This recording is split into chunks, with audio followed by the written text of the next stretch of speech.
front-to-back team fighting. We know how great Summit is on Gnar. You have a little bit of pressure with this Udyr pick.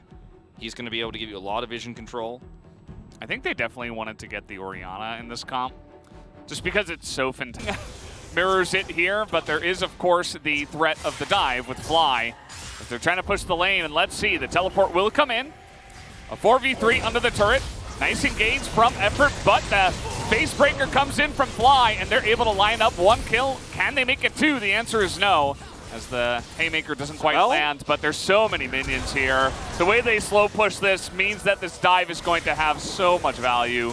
As down will go Fate, and down will go Prince. That's going to be a 3-for-0. Extremely clean on the dive. They did not rush anything, and it was perfectly executed as they take down 3. I mean, trying to put on the pressure, and he's got Dread heading up to the top side. Little does he know, there is Krako in the jungle as well. As here comes the Rise now on top of Keen. We got a teleport coming in, and Keen will be able to survive. Can we get the turn here? The set ultimate into the wall, and Fate just pops like a balloon. And that teleport was massive. Nice follow-up engage here from Fly. Although Effort now is coming on up. We got Mega Gnar coming in as well. Big knockup as the damage is coming through here from the side of LIIV SANDBOX. The follow-up is fantastic as even Prince gets in there with his True Shot barrage and is able to turn this one around finally for LIIV SANDBOX. A spot Dread, and if Farouk comes in here, okay, he's got a stopwatch. Krako even flashes in. That stopwatch gets so much value. Baits Effort into a wrong spot, and the rest of his team is not able to follow up. Dread stole my heart tonight. It's the night Elise in, Valdez. It's not about the set anymore.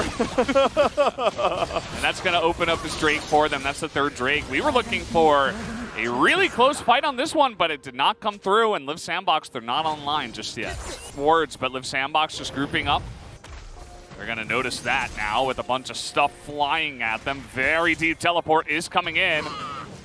But it is just the Gwen. Obviously, can do some fun stuff in 1v1s, but it's not like it's a Gnar or Mega Gnar, something like that. As here we go, the engage comes in, trying to get into that back line. As tons of damage is coming out, Fly gets a big engage as well. A huge Haymaker. Prince gets some room, and you can see Summit over the wall is actually kiting them out really well, as this is a close one. Look at Prince as well on the bottom side trying to kite them out. He's got the Rise on top of him as well, and AFREECA overextend here as Dread is able to get the 1 Udyr, but that is it. I feel like I gotta do the finger wag and say, I warned you, AFREECA fans, that this might happen. The extended fight, Prince gets some room, like you said. He's got the Rise there to help peel for him. He does a ton of damage in this fight. Effort has a huge knock-up too, and once that knock-up hits, the rest of AFREECA can't close the gap onto Prince anymore, and if he's just left to his own devices, the range issue is such a massive problem for AFREECA. Once they use their tools to get on top of Prince, like the Face Breaker doesn't hit here, then yeah, he looks for that Haymaker, doesn't connect either, and now it's like, that's it, the fight is over. Yeah, you can maybe kill Krako on the top side of this map, but you have to get out of here as soon as possible, because Prince will never be touched again. And this is a huge turnaround for LIIV SANDBOX, and this is the first of many fights I feel they may win to turn this game around and take that 3rd game, win this series.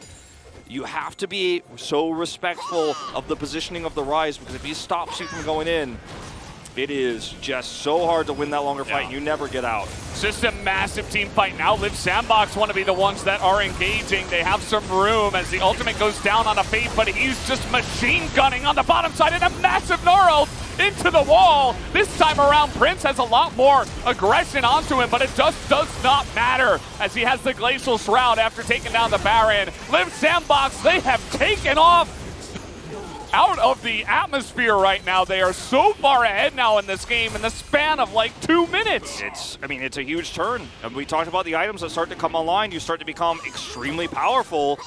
Keen even has to walk away here. This fight was won by Summit though, 100%. His big Gnar was massive, that actually gave a lot of space and did tons of damage to the other side of the fight. Keen.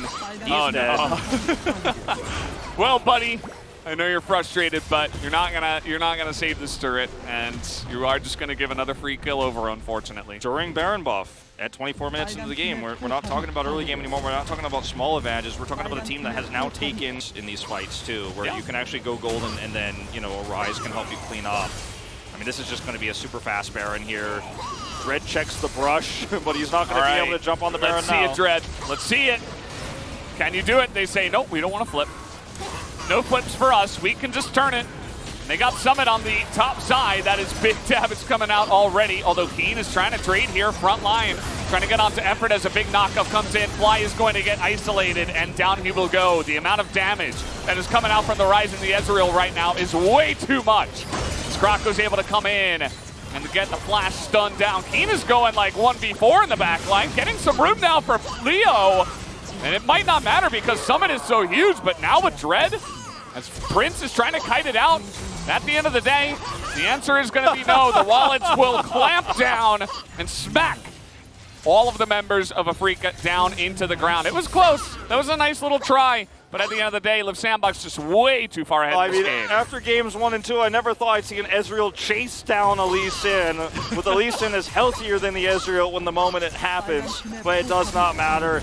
This is a perfect game for Summit, by the way, 6-0 and 9. Almost 100% kill participation. What a fantastic player for this squad on the Gnar. More teams need to be banning this in first ban phase, because if he gets it, they build a comp around it. They build a comp around that Ezreal scaling, and it is just so hard to come back.